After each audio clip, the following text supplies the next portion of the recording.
என்னுடைய திருவடிகளை என்னுடைய மனநிலைமைகளால் போற்றி பணிகின்றேன்.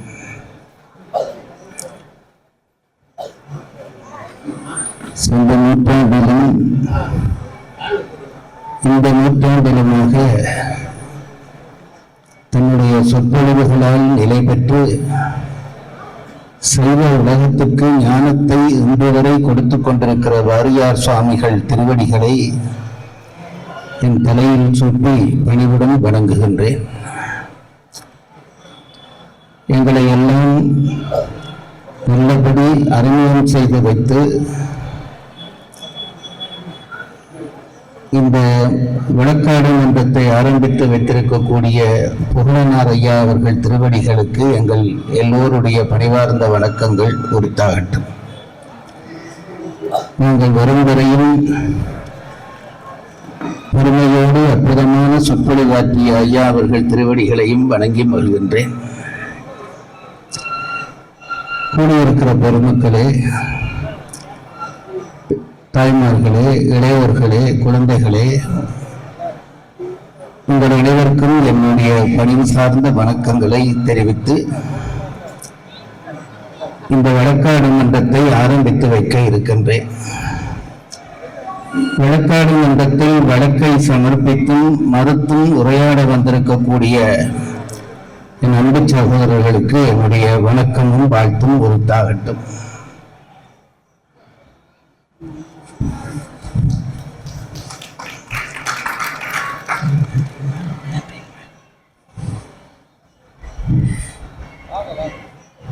வழக்கமாக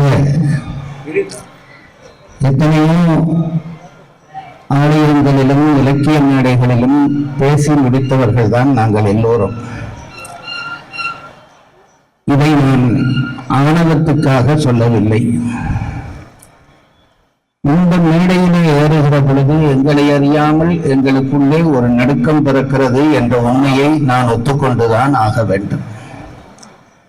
ஒரு காலத்திலே வாரியார் சுவாமிகள் அவர்கள் எங்கள் இலங்கைக்கு வருகிற பொழுது அவரை தூரத்திலே இருந்தேனும் பார்க்க முடியாதா என்று தவங்கிடந்தவர்களிலே நானும் ஒருவன். அவர் இலங்கைக்கு வந்தால் அவருடைய காலில் விழுந்து வணங்கிவிட முடியாதா என்று ஏங்கி கிடந்த எத்தனையோ பேரை, தவம் கிடந்த எத்தனையோ பேரை நான் கண்ணால் கண்டிருக்கிறேன்.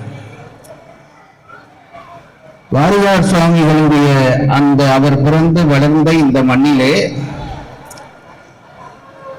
இத்தகைய ஒரு நிகழ்ச்சியிலே கலந்து கொள்வது என்பது நான் நினைக்கிறேன், நான் போன பிறவியிலே செய்த ஏதோ புண்ணியம் காரணமாகத்தான் இந்த வாய்ப்பு எனக்கு கிடைத்திருக்கிறது என்பதிலே எந்த சந்தேகமும் இல்லை. ஒரு மகானை, ஒரு அவதார புருஷனை ஈண்டெடுத்த இந்த மண்ணிலே நின்று பேசுவது என்பது எங்களுடைய தவப்பயன் என்பதிலே எந்த சந்தேகமும் இல்லை. எங்களை அறிமுகப்படுத்திய புகழனார் ஐயா போன்றவர்கள் எல்லாம் அவர்கள் பேசுகிற பொழுதே அவர்களுடைய ஞானம் தெரிகிறது. நாங்கள் ஏதோ விதிவசத்தாலே பேச்சாளர்களாக மாறியவர்கள். நான் இவர்களை சொல்லவில்லை, முக்கியமாக என்னை சொல்லுகிறேன். கோவிலுக்கு கோபுரம் கட்டி அந்த கோபுரத்தினுடைய உச்சியிலே தங்க கலசத்தை வைப்பார்கள். அப்படி வைக்கப்படுகிற தங்க கலசத்தை தயாரிப்பதற்கு எத்தனையோ பேர் முயற்சி செய்வார்கள். எத்தனையோ பேருடைய பங்களிப்பு அந்த தங்க கலசங்களை கொண்டு போய் சேர்ப்பதற்கு இருக்கும். ஆனால் அந்த தங்க கலசங்கள் வைக்கப்பட்ட பிறகு அதிசயமாக திடீரென்று அடிக்கிற சுழற்காற்றிலே எங்கேயோ ஒரு மூலையிலே கிடக்கக்கூடிய அந்த குப்பையிலே இருக்கக்கூடிய ஒரு கடதாசி கூட காற்றில் பறந்து அந்த தங்க கலசத்துக்கு மேலே போய் அமர்ந்து விடுவதை நாங்கள் வாழ்க்கையிலே கண்டிருக்கிறோம். இன்றைக்கு அந்த உணர்வோடு தான் நான் பேசுகிறேன். இங்கே இருக்கிறவர்கள் எல்லாம் தங்க கலசங்கள், இதற்காக நியமிக்கப்பட்டு தயாரிக்கப்பட்டு வந்தவர்கள். இலங்கையினுடைய எங்கேயோ ஒரு மூளை கிராமத்திலே இருந்து இந்த பெரியவர்களுடைய உரையெல்லாம் கேட்ட காரணத்தினாலே அவர்கள் அடித்த அந்த காற்றிலே எழும்பி வந்து இந்த தங்க கலசங்களுக்கு நடுவராக இருக்கிற வாய்ப்பு இன்றைக்கு எனக்கு கிடைத்திருக்கிறது. இது முருகனுடைய அருளன்று வேறொன்றும் இல்லை. கடந்த 2 ஆண்டுகளாக ஐயா அவர்கள் என்னை பல தரம் சந்தித்து சொற்பொழிவுக்கான எல்லா ஆயத்தங்களும் செய்து வைத்துவிட்டு இங்கே காத்திருந்தார். ஏதோ விதிவசத்தால் இந்த 2 ஆண்டுகளும் கூட என்னால் இந்த விழாவிலே கலந்து கொள்ள முடியவில்லை.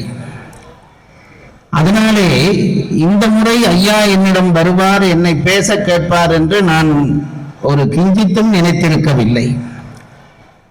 ஒத்துக்கொண்டு விட்டு வராத இவனுக்கு இனி என்ன வாய்ப்பு என்று நினைத்து என் மேல் கோபம் கொள்வார் என்றுதான் நான் நினைத்திருந்தேன். அதிசயமாக அவர் யார் மரபில் வந்தவர் என்பது தெரிகிறபடியால் சொல்லுகிறேன். அதிசயமாக இம்முறையும் என்னை சந்தித்து நீங்கள் இந்த விழாவிலே வந்து கலந்து கொள்ள வேண்டும் என்று கேட்டு என்னை அழைத்து வந்திருக்கிறார்கள். இந்த மண்ணிலே, இந்த ஞான பூமியிலே என்னை உட்கார வைத்த அந்த பெருமைக்காக உங்கள் திருவடிகளை 1000 தரமாக நான் வணங்கி மகிழ்கின்றேன். அவர்கள் கீழே உட்கார்ந்து எங்களை மேலே உட்கார வைத்து பேச வைத்திருக்கிறார். ஔவையார் சொன்னார், திருவள்ளுவர் சொன்னார், மேலிருந்தும் மேலல்லார் மேலல்லர், கீழிருந்தும் கீழல்லார் கீழல்லவர் என்று ஒரு குறள். மேலே உட்கார்ந்திருக்கிறோம் என்பதற்காக நாங்கள் மேலானவர்கள் என்று அர்த்தம் இல்லை. கீழே உட்கார்ந்திருக்கிறார்கள் என்பதற்காக அவர்கள் கீழானவர்கள் என்று அர்த்தம் இல்லை என்று அன்றைக்கு திருவள்ளுவர் இந்த மேடையை நினைத்துத்தான் இந்த குறளை சொல்லி இருப்பாரோ என்று நான் நினைக்க வேண்டி இருக்கிறது. பெரியோர்களே, இந்த மண்ணையும் மக்களையும் பார்க்கிற பொழுது என் உள்ளம் கசிகின்றது. வாரியார் சுவாமிகளை நான் சொன்னது போல தூர இருந்து பார்த்து, பிறகு கொஞ்சம் கிட்டே பார்த்து, அதற்கு பிறகு காரைக்குடி கம்பன் விழாவிலே அவர் தலைமையிலேயே பேசுகிற ஒரு பெருவாய்ப்பு எனக்கு கிடைத்தது. அந்த வாரியார் சுவாமிகள் வாழ்ந்த மண்ணில், பிறந்த மண்ணிலே ஒரு வழக்காடு மன்றத்துக்கு நான் நடுவராக இருக்கிறேன் என்பதை இந்த நிமிடம் வரை என்னால் நம்ப முடியாமல் இருக்கிறது. இந்த வாய்ப்பை தந்த அத்தனை பேருக்கும் உங்களுக்கும் என்னுடைய நன்றியறிதலை முதலிலே தெரிவித்துக் கொள்கிறேன். நம்முடைய சைவ சமயம் மிகப்பெரிய சமயம். இந்த சமயத்துக்கு நிகரான ஒரு சமயம் உலகத்திலே இருக்குமா என்று கேட்டால், என்னை பொறுத்தளவிலே, எனக்கு தெரிந்த அளவிலே, என் அறிவுக்குட்பட்ட அளவிலே சைவ சமயத்துக்கு நிகரான ஒரு சமயம் உலகத்தில் எங்கும் இல்லை என்பதுதான் என்னுடைய கருத்து.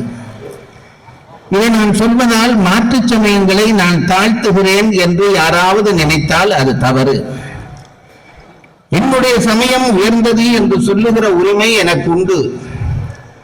என்னுடைய தாய் அழகானவள் என்று நான் சொன்னால் அதற்கு அப்படியானால் என் தாய் அழகில்லையா என்று கேட்கிறவன் முட்டாளாக இருக்க முடியுமே தவிர நான் முட்டாளாக இருக்க முடியாது. அவன் அப்படி நினைக்கிறான் என்பதற்காக என் தாயினுடைய அழகை நான் சொல்லாமலும் இருக்க முடியாது. அதனால் சமய பேதங்கள் என்கின்ற அந்த எல்லையிலே நான் ஒரு நாளும் அகப்பட்டதில்லை. தெய்வம் பல பல சொல்லி பகை தீயை வளர்ப்பவன் மூடன், உய்வதனத்திலும் ஒன்றாய் எங்கும் ஓர்வொருளானது தெய்வம் என்ற பாரதியினுடைய கூற்றிலே நம்பிக்கை வைத்திருக்கிறவன் நான். அந்த நம்பிக்கையோடு தான் சொல்லுகிறேன், நம்முடைய சைவ சமயத்துக்கு நிகரான ஒரு சமயம் இந்த உலகத்திலே இருக்க வாய்ப்பில்லை. எல்லா சமயத்தவர்களும் தங்கள் தங்கள் சமயத்தை இப்படித்தான் சொல்கிறார்கள் என்று சில பேர் நினைப்பீர்கள். நான் அப்படி என் சமயத்தை புகழ வேண்டும் என்பதற்காக இதை சொல்லவில்லை. இந்த உலகத்திலே சமயம் என்பது ஒரு மனிதனுக்கு எதற்கு தேவை, சமயம் நமக்கு எதை தரப்போகிறது என்ற கேள்வி இருக்கிறது. குறிப்பிட்ட பாடங்களை படித்தால், வைத்தியம் படித்தால் வைத்தியம் செய்யலாம், சட்டம் படித்தால் கோர்ட்டில் போய் வழக்காடலாம், பொறியியல் படித்தால் கட்டிடம் கட்டலாம். அப்படி சமயம் படித்தால் நமக்கு கிடைக்கப் போகிற பயன் என்ன? இந்த கேள்வியை நாம் சிந்தித்தாக வேண்டும். சமயம் படித்தால் என்ன செய்ய முடியும் என்ற கேள்விக்கு என்ன பதில் என்றால், மற்ற எந்த கல்வியும் தராத ஒன்று இந்த சமயம் என்கின்ற கல்வி நமக்கு தரும். அது என்னவென்றால் ஆன்ம விடுதலை. இந்த ஆன்ம விடுதலையை பெற வேண்டுமானால் வேறு எந்த கல்வியாலும் பெற முடியாது, நம் சமய கல்வியால் தான் பெற முடியும். இது எல்லா சமயத்துக்கும் பொதுவான ஒரு செய்தி. இதிலே சைவ சமயம் எங்கே மேலோங்கி நிற்கிறது என்ற கேள்விக்கு என்ன பதில் என்று கேட்டால், சைவ சமயத்தை பெரியவர்கள் வகுத்தார்களோ இறைவன் வகுத்தானோ இதற்கு எந்த பதிலும் நான் சொல்ல முடியாது. இறைவன் வகுத்ததாகவே நம் பெரியவர்கள் சொல்கிறார்கள். ஒவ்வொரு அணுவையும் சைவ சமயத்தில் திட்டமிட்டு அமைத்திருக்கிறார்கள். இறைவனுடைய வடிவம், நம்முடைய தத்துவங்கள் 36 தத்துவங்கள், அதுபோல ஆலய வடிவங்கள், அதிலே செய்யப்படுகிற சரியை கிரியை யோகம் ஞானம் என்று சொல்லப்படுகிற வழிபாட்டு முறைகள், இவை எல்லாம் எப்படி இவ்வளவு அழகாக அமைந்திருக்கின்றன என்பதை நாம் நினைத்தும் பார்க்க முடியாத அளவுக்கு சைவம் உயர்ந்திருக்கிறது. நான் சொன்னேனே, ஆன்ம விடுதலை தான் சமயத்தினுடைய ஒரு பங்களிப்பு என்று சொன்னால், நான் நினைக்கிறது உண்டு, ஆன்ம விடுதலையை தர வேண்டிய சமயம் நம்மை கட்டுப்படுத்துமா? நம்மை கட்டுப்படுத்தினால் அது எப்படி விடுதலையாகும்? சமயம் என்பது ஆன்ம விடுதலையை தர வேண்டும் என்றால், விடுதலை என்பது நம்மை சிறைப்பிடிக்க கூடாது. சிறைப்பிலிருந்து விடுபடுவதுதான் விடுதலை. ஆனால் இன்றைக்கு இருக்கிற பல சமயங்கள் என்ன செய்கின்றன என்று கேட்டால், ஆன்ம விடுதலையை தர வேண்டிய அந்த சமயங்கள் பல கட்டுப்பாடுகளை விதித்து விதித்து விதித்து விதித்து அந்த ஆன்மாக்கள் வெளியிலே தனக்குள்ளே விடுதலை பெறுவதை விட வெளியிலே கூட விடுதலை பெற முடியாத அளவு செய்து விடுகின்றன. சைவ சமயத்திலே அந்த குறைபாடு இல்லை. விடுதலை என்றால் சைவ சமயம் காட்டிய விடுதலையை நாம் நினைத்தும் பார்க்க முடியாது. அத்தனை சுதந்திரம் சைவ சமயத்திலே உண்டு. சில பேர் சொல்வார்கள், உங்களுடைய கோயில்களிலே தான் போய் பாருங்கள், சைவ கோயிலிலே தான் போய் பாருங்கள். ஒருவர் கோயிலுக்கு வருவார், இன்னொருவர் புறப்பட்டு போவார், இன்னொருவர் பிரசாதம் வாங்கி சாப்பிடுவார், இன்னொருவர் பிரதிஷ்டை பண்ணுவார், இன்னொருவர் தேவாரம் பாடுவார். ஒரு ஒழுங்கு கிடையாது. எல்லாரும் ஆளுக்கொன்று செய்து கொண்டிருக்கிறார்களே, இந்த சமயத்தை எப்படி ஒரு கட்டுப்பாடான உயர்ந்த சமயம் என்று சொல்வது என்று கேட்பார்கள். அதற்கு மேலாக மாற்று சமயத்தையும் அதற்கு உதாரணமாக காட்டுவார்கள். கிறிஸ்தவ தேவாலயங்களிலே போய் பாருங்கள், 9 மணிக்கு பூசை என்றால் 9 மணிக்குத்தான் மக்கள் வந்து சேர்வார்கள். எல்லோரும் முழங்காலிலே உட்கார வேண்டும் என்றால் எல்லோரும் முழங்காலிலே உட்காருவார்கள். தலையிலே பெண்கள் மொட்டாக்கு போட வேண்டும் என்றால் எல்லாரும் போட்டுக் கொள்வார்கள். பாதிரியார் பிரசங்கம் செய்யும் வரையும் பூஜை செய்யும் வரையும் காத்திருக்க வேண்டும் என்றால் எல்லாரும் காத்திருப்பார்கள். பூஜை முடிந்தது போகலாம் என்றதும் எல்லாரும் போய்விடுவார்கள். அந்த கோயிலிலே ஒரு ஒழுங்குண்டு. நம் சைவ சமய கோயில்களிலே அப்படி இல்லையே என்று சில பேர் நம்முடைய சமயத்தினுடைய குறையாக அதை சொல்வதை நான் கேட்டிருக்கிறேன். ஆனால் அது குறையல்ல, அதுதான் சைவ சமயத்தினுடைய நிறை என்பது என்னுடைய அபிப்பிராயம். இது சும்மா ஐயா ஒரு ஒரு ஒரு ஒரு புகழ்ச்சிக்கு சொல்லுகிறார் அல்லது இட்டுக்கட்டி சொல்கிறார் என்று நீங்கள் நினைக்கலாம். நான் சொல்லுகிறேன், இந்த உலகத்திலே இருக்கிற ஒவ்வொரு மனிதனும் வேறு வேறு நிலையிலே இருக்கிறார்கள். என்னை போல மாது இல்லை, மாதுவை போல சரவணன் இல்லை, எங்களை போல புகழனார் ஐயா இல்லை. ஒவ்வொருவரும் வேறுபட்டிருக்கிறோம். இன்னும் சொல்ல போனால் ஒரு கணவன் மனைவி கூட 100% ஒன்றான நிலையிலே இல்லை. இதுதான் உலகம். அதனால்தான் இந்த உலகத்திலே இருக்கிற மனிதர்கள் தோற்றத்தாலே ஒவ்வொருவரும் வேறுபடுகிறார்கள். நான் என்னை போல ஏன் மாது இல்லை என்றால், நான் வேறு மாது வேறு. என்னுடைய அகம் மாறுபடுவதனாலே புறம் மாறுபடுகிறது. நம்முடைய எல்லாருடைய அகங்களும் வேறு வேறாக இருப்பதால் தான் நாங்கள் எல்லோரும் புறத்திலே வேறு வேறு வடிவங்களோடு இருக்கிறோம். இந்த உண்மையை நாம் தெரிந்து கொள்ள வேண்டும். இப்படி வேறுபட்டிருக்கிற நாம் எல்லாரும் கோயிலிலே போய் ஒரே நேரத்திலே ஒரே மாதிரி கும்பிட முடியுமா என்று கேட்டால் முடியாது என்பதை ஒரு குழந்தையும் சொல்லும். 1ஆம் வகுப்பு மாணவன், 2ஆம் வகுப்பு மாணவன், 5ஆம் வகுப்பு மாணவன், +2 மாணவன், +1 மாணவன் அல்லது PhD மாணவன் எல்லாரையும் ஒரே வகுப்பிலே இருத்தி பாடம் நடத்த முடியுமா? அப்படி பாடம் நடத்தினால் அது பாடமாக இருக்குமா? பிரிவுகளை உண்டாக்கி வழிபட்டால் தான் அந்த வழிபாடு வழிபாடாக இருக்கும், அவரவருக்குரிய வழிபாடாக இருக்கும் என்பதால் தான் நம் பெரியவர்கள் வழிபாட்டையே 32 பகுதியாக பிரித்தார்கள். சரியை கிரியை யோகம் ஞானம் என்பது 4 பகுதி. அது அடிப்படையிலே பிரிக்கப்பட்ட 4 பகுதிகள். அதை பிறகு 8ஆக ஆக்கினார்கள். உண்மை சரியை, உண்மைக்கு உபாய சரியை, உண்மை கிரியை, உபாய கிரியை, உண்மை யோகம், உபாய யோகம், உண்மை ஞானம், உபாய ஞானம் 8ஆக ஆக்கினார்கள். அதோடு வழிபாட்டு முறை முடிந்து விட்டதென்றா? இல்லை என்று சொல்லிவிட்டு பிறகு சொன்னார்கள், ஒவ்வொன்றிலும் 8 இருக்கிறது. எப்படி என்று கேட்டால் சரியையில் சரியை, சரியையில் கிரியை, சரியையில் யோகம், சரியையில் ஞானம், கிரியையில் சரியை, கிரியையில் யோகம், கிரியையில் கிரியை, கிரியையில் யோகம், கிரியையில் ஞானம், இப்படி எல்லாம் 8ஆக மாறுகிற பொழுது 32 வகையாக ஆண்டவனை நாம் தொழலாம் என்று சொன்னது நம் சைவ சமயம் ஒன்றுதான். அது மட்டும் இல்லை, 32 வகையாக தொழலாம் என்றால் பெரும்படியாக 32 வகை. அப்படி இல்லாமல் அது ஒவ்வொன்றுக்குள்ளேயும் இன்னும் 100 வகை பிரிவுகள் உண்டு. அப்படி வழிபட்டு இருக்கிறார்கள். அப்படி வழிபட்டவர்களைத்தான் சிவனடியார்கள் என்று நம் சமயம் ஏற்றுக்கொண்டது. நான் சொன்னேனே சுதந்திரம் என்று சொன்னேனே, அதுக்கு ஒரு உதாரணம் சொல்லுகிறேன். திருவாரூரிலே ஒரு முறை அந்த தேவாசிரிய மண்டபத்துக்குள்ளே சிவனடியார்கள் எல்லாம் கூடியிருந்து சங்கமமாக சேர்ந்திருந்து சிவபெருமானுடைய புகழை பேசிக் கொண்டிருக்கிறார்கள். இது பெரிய புராணத்திலே வருகிற ஒரு கதை. எல்லா சிவனடியார்களும் இருந்து சங்கமமாக பேசுகிறார்கள். ஆண்டவனை அடைவதற்கு சொன்ன முறைகளிலே சங்கமம் என்பது ஒன்று. குரு லிங்க சங்கமம், இந்த 3ஆலும் நாம் இறைவனை அடையலாம் என்று சொல்கிறார்கள். சங்கமம் என்றால் என்ன என்றால் கூட்டு சேர்க்கை. தனி மனிதனாக இருக்கிற பொழுது எனக்கு இருக்கிற பலத்தை விட கூட்டு சேர்ந்து விட்டால் என்னுடைய பலம் அதிகரிக்கிறது. அதை எப்படி விளங்குவது? வீதியிலே நான் போய் கொண்டிருக்கிறேன், எனக்கு பின்னாலே ஒரு லாரி வருகிறது, ஹோன் அடிக்கிறது, பதறி போய் துடித்து அந்த வீதியினுடைய ஓரத்துக்கு போகிறேன். இது எல்லாருக்கும் நடக்கிற ஒன்று. இதே ஒரு கல்யாண ஊர்வலம் என்று வையுங்கள். 500 பேர் ஒன்றாக வீதியிலே ஊர்வலத்திலே நடக்கிறோம். அப்ப பின்னாலே வந்து ஒரு லொரி ஹோன் அடிக்கிறது என்று வையுங்கள். அப்ப யாராவது விளக்குவானா? லொரி தான் விளக்க வேண்டும், போறவன் விளக்க மாட்டானே. 500 பேர் கூடியிருக்கிறோம் என்ற அந்த நிலையாலே வருகிற பலம் அவனுக்கு ஒரு உறுதியை தரும். சங்கம வழிபாடு என்பது அதுதான். தனியே நான் ஒருவனாக இருந்து வழிபட முடியும்.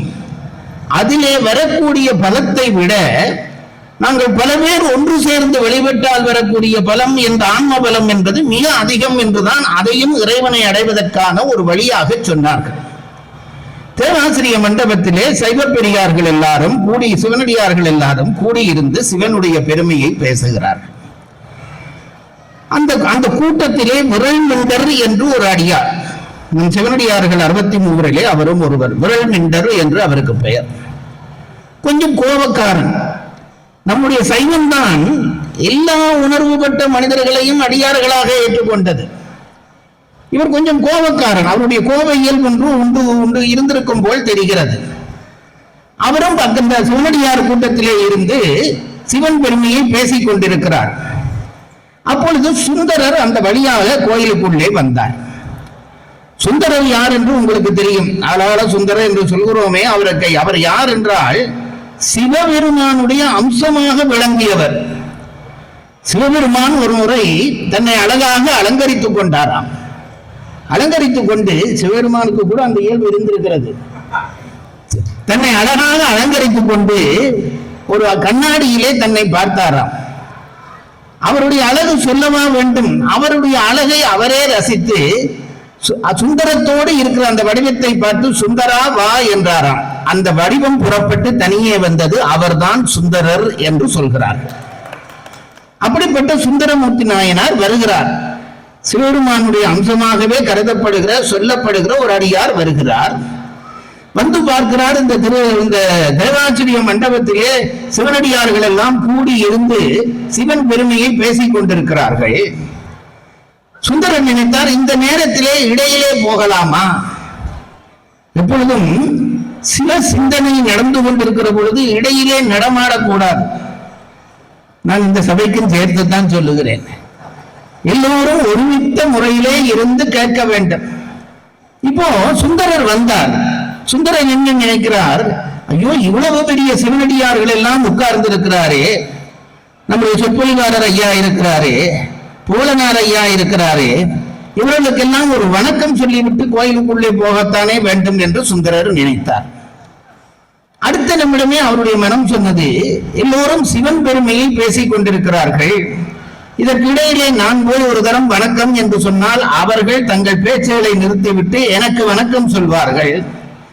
அந்த ஒரு நிமிடமோ ஒரு வினாடியோ சிவன் புகழ் பேசப்படுவதை நான் ஏன் தடுக்க வேண்டும் என்று சுந்தரர் நினைத்தார்.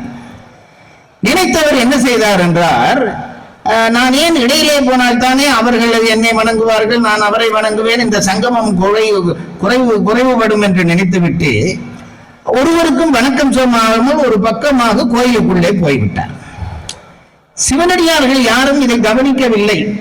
என்னுடைய அபிப்பிராயத்தின்படி விரல்மண்டரும் கூட இதை கவனித்திருக்க மாட்டார். கவனித்திருந்தால் அவர் அடியாராக இருந்திருக்க மாட்டார். யாராவது நம்மை போல ஒருத்தன் அந்த பக்கத்திலே கூட்டமாக உட்கார்ந்து இருந்திருப்பான்.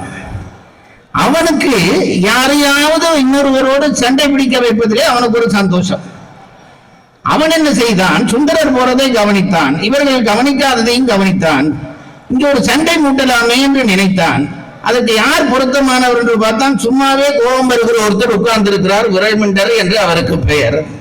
இவரை வைத்துத்தான் இந்த சண்டையை தொடக்க வேண்டும் என்று மெல்ல இந்த விரல்மண்டரை எப்படி தட்டினான். இதெல்லாம் பெரிய புராணத்தில் இருக்கிறதா என்று கேட்கப்படாது. ஒரு கதை சொல்லுகிற பொழுது அந்த சூழலை நாம் நினைத்து கொண்டு கதை சொன்னால்தான் அந்த கதை போய் பதியும். அந்த இருந்த சிவனடியார்களே அந்த விரல்மண்டருடைய காலிலே இவன் தட்டினான். விரல்மண்டருக்கோ சிவன் பெருமை பேசிக் கொண்டிருக்கிற பொழுது என்ன இவன் இடையூறாக தட்டுகிறானே என்று கொஞ்சம் கோபமாக பார்த்திருப்பார். என்னப்பா என்று கேட்டிருப்பார். எல்லாரும் சிவன் பெருமை பேசுகிறீர்களே, இங்க ஒரு சாரியம் நடந்தது, அதை கவனித்தீர்களா என்றான் இவன். அந்த வேணும் என்று ஒரு ஆர்வம் கொண்டுகிற மாதிரியிலே ஒரு பிழை நடந்தது, கவனித்தீர்களா என்றான். அப்பவும் விரல்மண்டருக்கு ஆர்வம் வந்திருக்காது. என்னப்பா என்ன பிழை, சீக்கிரம் சொல்லு, சிவன் பெருமை கேட்க வேண்டும் என்றிருப்பார் அவர். இவன் சொன்னான், நீங்கள் எல்லாம் சிவனுடைய பெருமையை, சிவனடியார் பெருமையை பேசுகிறீர்கள். இப்போ ஒருத்தன் கோயிலுக்குள்ளே போனான், சிவனடியார்களுக்கு ஒரு வணக்கம் கூட சொல்லவில்லை. கோயிலுக்குள்ளே போய்விட்டான், சிவனடியாருக்கு ஒரு வணக்கம் கூட சொல்லவில்லை என்ற உடனே சிவனடியாருக்கு கொஞ்சம் கூட மரியாதை கொடுக்காமல் ஒரு வணக்கம் கூட சொல்லாமல் ஒருத்தன் கோயிலுக்குள்ளே போனான், கவனித்தீர்களா என்றான் இவன். விரல்மண்டருக்கு கோபம் வந்தது. என்னது, சிவனடியார்களுக்கு வணக்கம் சொல்லாமல் ஒருத்தன் கோயிலுக்குள்ளே போனானா, அது எப்படி போகலாம் என்று அவர் சத்தம் போட்டார். இப்போ இவன் விடுவதாக இல்லை. இவன் சொன்னான், ஐயா சும்மா சத்தம் போட்டு என்ன பிரயோசனம், ஒருத்தன் போயிட்டான், சிவனடியார்களுக்கு வணக்கம் சொல்லாமல் போயிட்டான், இவனுக்கு நீ ஏதாவது ஒரு தண்டனை கொடுக்க வேண்டாமா, ஒரு பனிஷ்மெண்ட் கொடுக்க வேண்டாமா? உடனே விரல்மண்டர் சொன்னார், கொடுக்கத்தான் வேணும். சிவனடியார்களை தொடாமல் கோயிலுக்குள்ளே ஒருத்தன் போகிறான் என்றால் அவனை தண்டிக்கத்தான் வேண்டும். சும்மா வளவள என்று பேசாதே ஐயா, என்ன தண்டனை சொல்லு என்றான் இவன். இப்போ விரல்மண்டர் பாடு கொஞ்சம் சங்கடமாக போய்விட்டது. எழும்பினார். எழும்பி சொன்னார், சுந்தரர் சிவனடியார்களை தொடாமல் உள்ளே போயிருக்கிறார், ஆகவே அவரை தண்டிக்கத்தான் வேண்டும். இப்ப என்ன தண்டனை என்று இவன் கேட்கிறான். நான் சொல்லுகிறேன், சிவனடியாரை தொழாமல் கோயிலுக்குள்ளே போன சுந்தரனை நான் சைவத்திலே இருந்து விலத்தி வைக்கிறேன் என்றான். நினைத்து பாருங்கள், சிவாம்சம் பொருந்தியவராகிய சுந்தரரை சாதாரண ஒரு விரல்மண்டர் சொல்லுகிறார், சிவபெருமானை தொழாமல், சிவனடியார்களை தொழாமல் போய்விட்டானா, அப்படியானால் நான் சுந்தரனை விலக்கி வைக்கிறேன் என்றார். சொல்லிவிட்டு திருப்பி தங்கள் வழிபாடு தொடங்கி விட்டது. இப்ப இவனுக்கு எந்த திருப்தி இல்லை, இந்த சண்டை மூட்டுறவனுக்கு திருப்தி இல்லை. திருப்பி தட்டினான் விரல்மண்டரை. விரல்மண்டர் கோபமா பார்த்தார். என்னப்பா நீ தானே சொன்னாய் அவனை நான் விலத்தி வைத்து விட்டேனே, இப்ப என்ன திருப்பி தட்டுகிறாய் என்று கேட்டிருப்பார். இவன் சொன்னான், அங்கதானையா பிரச்சனையே இருக்கிறது. என்ன பிரச்சனை என்றார் இவர். உள்ளே போன சுந்தரரை நீங்கள் சைவத்திலே, சிவனடியார்களை தொழாமல் உள்ளே போன சுந்தரனை நீங்கள் சைவத்திலே இருந்து விலகி வைத்து விட்டீர்கள், அப்படித்தானே? ஆம். அப்படியானால் இப்ப இன்னொரு கேள்வி வருகிறதே, உள்ளே போன சுந்தரனை சிவபெருமான் ஏற்றுக்கொண்டாரே, அவரை என்ன பண்ண போகிறீர்கள் என்று கேட்டான். மனிதனுக்கு மனிதன் சண்டை மூட்டினது போய் கடவுளோட சண்டை மூட்டுறான். உள்ளே போன சுந்தரரை சிவபெருமான் ஏற்றுக்கொண்டாரே, அவருக்கு என்ன செய்ய போகிறீர்கள் என்ற உடனே விரல்மண்டர் என்ன சொன்னாராம் எழும்பி நின்று, அப்படியா, போன சுந்தரனை சிவன் ஏற்றுக்கொண்டாரா? நீதி என்றால் எல்லாருக்கும் ஒரு நீதிதான். சிவனடியாரை தொழாமல் போன சுந்தரனை நான் சைவத்திலே இருந்து விலத்தி வைத்தேனே, அதுபோல சுந்தரனை ஏற்றுக்கொண்ட சிவபெருமானையும் நான் சைவத்திலே இருந்து விலக்கி வைக்கிறேன் என்றாராம். இப்படி ஒரு சமயம் இருக்குமா? நீங்கள் நினைந்து எனக்கு சொல்லுங்கள். இவ்வளவு சுதந்திரம் தருகிற ஒரு சமயம் இருக்குமா? எந்த சமயத்தினுடைய மூலக்கடவுளாகிய சிவபெருமானையே நான் சைவத்திலே இருந்து விலக்குகிறேன் என்கிறான் ஒருவன். இப்படி சொல்லிவிட்டு வேறொரு சமயத்தில் ஒருவன் உயிரோடு இருக்க முடியுமா? அந்த சமயத்தினுடைய மூல தெய்வத்தை நான் சமயத்திலே இருந்து விலக்குகிறேன் என்று சாதாரண ஒரு மனிதன் சொல்லுகிறான். சொல்லிவிட்டு அவன் அந்த சமயத்திலே இருக்க முடியுமா, உயிரோடு இருக்க முடியுமா என்பதெல்லாம் உங்களுக்கு தெரியும். இவர் இப்படி சிவபெருமானை தள்ளி வைக்கிறேன் என்று சொன்னவுடனே நம் சைவ பெரியார்கள் எல்லாம் ஒன்று கூடினார்கள். நான் நினைக்கிறேன் ஒரு ஆலமரத்துக்கு கீழே ஒரு பஞ்சாயத்து கூடி இருக்கும். ஒருத்தர் செம்புல தண்ணியும் வச்சு உட்கார்ந்து இருந்திருப்பார். எல்லாரும் கூடின உடனே இந்த பிரச்சனை வந்து விட்டது. சுந்தரரை விலக்கி வைத்து விட்டார் விரல்மண்டர். அது மட்டும் போதாதென்று சிவபெருமானையும் விலக்கி வைத்து விட்டார். இந்த விரல்மண்டரை என்ன செய்வது, இதற்கு ஒரு தீர்ப்பு வேண்டும் என்று எல்லாரும் அந்த பஞ்சாயத்திலே இருந்த சைவ பெரியார்களை கேட்டார்கள். அவர்கள் கூடி ஆலோசித்து விட்டு சொன்னார்கள், சைவ சமயத்திலே இப்போதைக்கு 63 தொகுதி இருக்கிறது. இந்த 63 தொகுதிக்கும் ஒவ்வொருத்தரை நான் நியமிக்க வேண்டும். தேர்தல் எலெக்ஷன் போல 63 தொகுதிக்கும் 61 நாங்கள் நியமிக்க வேண்டும். பல பேரை நியமித்து விட்டோம். இப்ப இன்னும் 1-2 சீட் இருக்கிறது. இந்த சீட்டிலே ஒன்றை நாங்கள் என்ன செய்யலாம் என்றால் விரல்மண்டலுக்கு கொடுத்து அவரையும் 63 அடியார்களிலே ஒருவராக ஏற்றுக்கொள்வோம் என்று சைவம் சொன்னது. இப்படி ஒரு சமயம் சொல்லுமா என்று நீங்கள் சொல்லுங்கள். மூல தெய்வத்தையே ஒருவன் சமயத்திலிருந்து விலக்குகிறான். அவனை கூட்டிக் கொண்டு வந்து நீயும் எங்கள் சிவனடியார்களில் ஒருவன் என்று சொல்லுகிற சமயம் என்றால் இந்த சமயம் தருவது போன்ற ஒரு சுதந்திரத்தை வேறு எந்த சமயமாவது தருமா என்று கேட்டால் இல்லை என்பதுதான் பதில். அதனால் நான் சொல்லுகிறேன், நாங்கள் தனித்தனியாக எங்களுக்கு பெருமைகள் ஒன்றும் தேட தேவையில்லை. நான் பேச தேவையில்லை, இவர்கள் வழக்காட தேவையில்லை, பூதனாரையா இதவர்கள் எல்லாம் திருவிழா கொண்டாட தேவையில்லை, நீங்கள் படிக்க தேவையில்லை, ஒன்றும் செய்ய தேவையில்லை. சைவ சமயத்தில் பிறந்து விட்டோம் என்ற ஒன்றே எங்களுடைய பெருமைக்கு போதுமானது என்பதை மறந்து போகாது. சைவ சமயத்தில் பிறந்து விட்டோம், அது ஒன்றே எங்களுக்கு போதுமானது. அந்த சமயத்திலேதான் நம்முடைய பெரியவர்கள் என்ன செய்தார்கள் என்று கேட்டால் எல்லாவற்றையும் வரையறை செய்தார்கள் என்று சொன்னேனே. நம் சைவ சமயத்துக்கு இருக்கிற பெருமை என்னவென்று கேட்டால், பெருமைகளிலே இன்னொன்று என்னவென்று கேட்டால், காலாகாலமாக இந்த சமயத்திலே யாரோ ஒரு ஞானி தோன்றி இந்த சமயத்தை செம்மைப்படுத்தி கொண்டே இருக்கிறார். எனக்கு தெரிந்த அறிவை கொண்டு சொல்லுகிறேன், இயேசுநாதருக்கு பிறகு கிறிஸ்தவத்திலே அவரளவு வலிமை பெற்ற ஒரு தலைவர் தோன்றவில்லை. நபிகள் பெருமானுக்கு பிறகு இஸ்லாமிலே அவரளவு வலிமை பெற்ற ஒரு தலைவர் தோன்றவில்லை. பௌத்த மதத்திலே புத்தருக்கு பிறகு அவரளவு தோன்றிய ஒரு வலிமை பெற்ற தலைவர் தோன்றவில்லை. ஆனால் நம்முடைய சைவ சமயத்திலே இன்னாருக்கு பிறகு இன்னார் தோன்றவில்லை என்று சொல்லவே இடமில்லாமல் இந்த நூற்றாண்டிலும் கூட நம்முடைய அடியவர்கள் தோன்றிக் கொண்டே இருக்கிறார்கள். அத்தகைய அடியவர்களிலே ஒருவர் பிறந்த மண் தான் இந்த மண் என்பதை நான் பெருமையோடு பதிவு செய்து கொள்ள விரும்புகிறேன். வாரியார் சுவாமியை இந்த மண்ணிலே வந்தபடியால் அவரை புகழ வேண்டும் என்று நான் புகழவில்லை. இனி வாரியார் வந்து எனக்கு ஒன்றும் தரப்போவதும் இல்லை, நான் வாரியாருக்கு ஒன்றையும் கொடுக்க போவதும் இல்லை.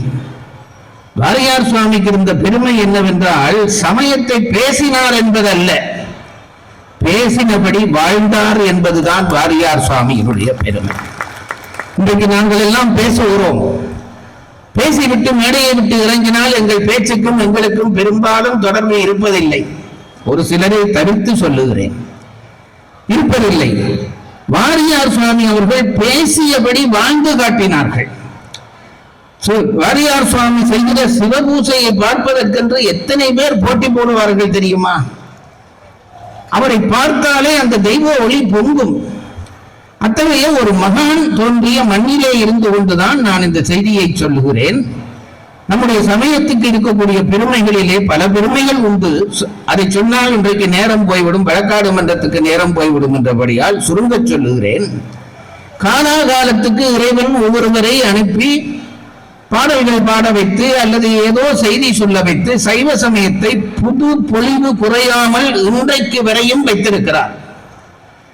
அப்படி வைத்திருந்த பெரியவர்களிலே நம்முடைய அடியார்கள் பெருமக்கள் பல பேரிலே நம்முடைய நால்வர் பெருமக்கள் முக்கியமானவர்கள்.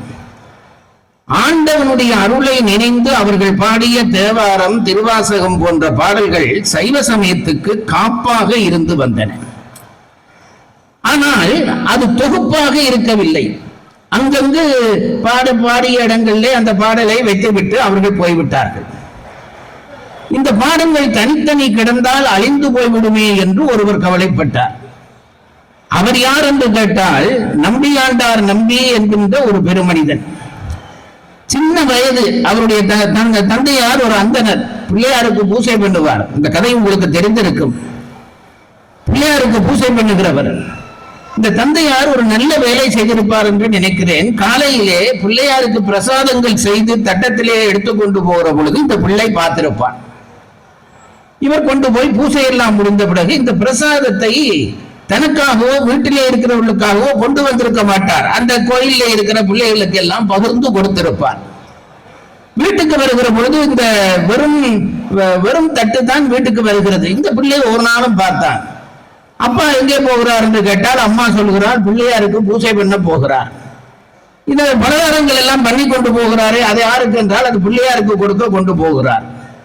பிறகு பார்க்கிறான், இந்த தட்டு வெறும் தட்டாக வருகிறது. அப்ப இவன் என்ன நினைத்து விட்டான், சின்ன பிள்ளை அல்லவா, பிள்ளையார் அப்பா பூசை பண்ணின உடனே ஒவ்வொரு நாளும் இந்த பிரசாதத்தை வாங்கி சாப்பிடுகிறார் என்று அவன் மனதிலே பதிவு செய்து கொண்டான்.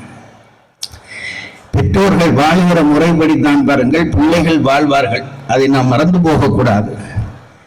இன்றைக்கு நான் பல பெற்றோர்களை பார்க்கிறேன். பெற்றோர்கள் என்ன சொல்வார்கள் என்றால், என் பிள்ளை கெட்டு போனான் என்று கவலைப்படுகிறார்கள். அப்படி கவலைப்படுகிறவர்களை பார்த்தால் பிள்ளை கெடுவதற்கு அவர்கள் தான் காரணமாக இருந்திருப்பார்கள். நாம் அதை மறந்து போகக்கூடாது. ஒரு தந்தை தன் பிள்ளைக்கு படிக்கிறதுக்குரிய உபகரணங்கள் எல்லாம் வாங்கி கொடுத்தான். பென்சில், பேனை எல்லாம் வாங்கி கொடுத்தான். ஒரு நாள் இந்த தந்தை வேலை விட்டு வருகிறார். அப்பதான் இந்த பிள்ளை பள்ளிக்கூடம் விட்டு வருகிறான். என்னமோ அன்றைக்கே தந்தைக்கு ஒரு உணர்வு தோன்ற அந்த பிள்ளையை பக்கத்திலே கூப்பிட்டான். பிள்ளை வந்து நின்றான்.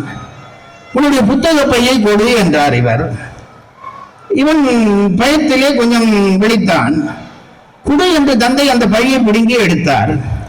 எடுத்து இந்த பையை திறந்து உள்ளுக்கு தேடி தேடி பார்த்தால் தான் வாங்கி கொடுக்காத ஒரு புது பேனை அந்த பையிலே இருக்கிறதை பார்த்தார். தந்தைக்கு பெரிய கவலையாக போய், இந்த பேனை நான் வாங்கி கொடுக்கவில்லையே, இவனுக்கு எப்படி இந்த பேனை வந்தது? இப்ப அந்த பையனை பிடித்து மிரட்டினார். ஏய், இந்த பேனை நான் உனக்கு வாங்கி தரவில்லை, இதை எப்படி உன் பையிலே வந்தது? அவன் பக்கத்திலே யாரோ பையனிடம் இருந்ததை திருடி கொண்டு வந்து விட்டான். அதை எப்படி அப்பாவிடம் சொல்வது? இவன் விழிக்கிறான். அப்பா கோபம் வந்து 2 அடி போட்டார். அம்மா ஓடி வந்தால், ஐயோ என் பிள்ளையை கொல்லாதீர்கள் என்றாள். இது தாய்மார் வழக்கமாக வைத்திருக்கிற ஒரு ஆயுதம். இந்த அப்பாவுக்கு கோபம் வந்தது. அம்மாவுக்கும் 2 அடி போட்டார். இங்க பாரடி, ஆருடைய பேனையையோ இவன் களவெடுத்துக் கொண்டு வந்திருக்கிறான்.